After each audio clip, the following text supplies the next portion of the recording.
Well, America's universities are teeming with countless petty tyrants. Recently at the University of Oregon, a professor was suspended for wearing blackface to a Halloween party, even though she says she was trying to send an anti-racist message by doing it. Law professor Eugene Volokh says that the Oregon's decision is a harbinger of the destruction of free speech rights on American campuses. Professor Volokh joins us now. Professor, thanks for coming on. So, thanks for having me. If you'll just reassure me that I'm not missing something in the story. This professor wore blackface to a party. She was trying to represent a book that she thought that would evoke. And she says she wasn't doing this as part of some sort of minstrel show or to offend anyone, but to take a stand against racism. And moreover, no one at the party complained.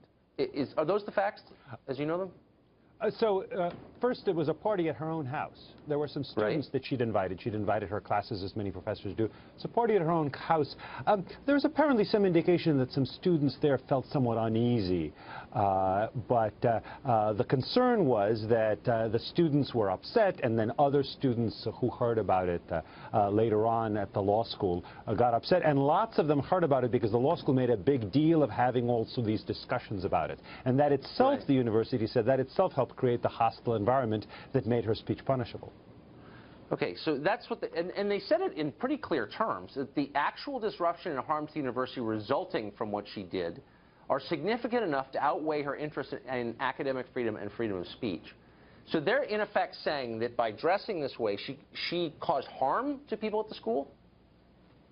Well, not only are they saying that, the implication is the same with regard to any kind of speech, even outside of school, that might be seen as racially offensive, whether intentionally or not, as religiously offensive. Imagine somebody goes to somebody's house and there's a poster of the Muhammad cartoons. I actually blogged the Muhammad cartoons at one point on my blog. Say somebody reads my blog and they say, oh no, I'm now offended for religious reasons because I'm Muslim, the hypothetical person would say. Then a whole bunch of other students make a big thing of this. The school starts having more discussions, and then the university comes in and says, oh, it's now so disruptive, in large part because the school has actually made a big thing of this, that now Volokh is going to be punished for it, and any other professor as well.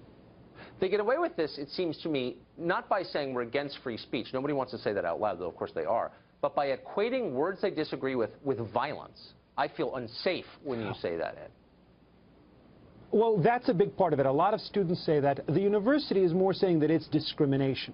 And it's true that if a professor decides to grade down a student because of their race or religion, that's obviously a violation of the law, a violation often of the Constitution. But what they're doing is they're saying that speech that offends certain groups is tantamount to illegal discrimination. So they're indeed recharacterizing speech as conduct that is now stripped of protection.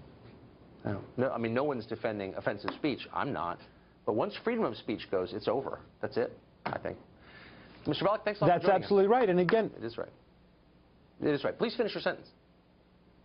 Yeah, and again, this is not just about allegedly racially offensive speech. The same thing could apply, by the way, to speech that is critical of homosexuality or critical of certain claims about gender identity and transgender status. So long as some identifiable group can be really offended by this and then can turn, and this offense turns into more disruption at school, that's reason enough to suspend or perhaps even fire a tenured faculty member.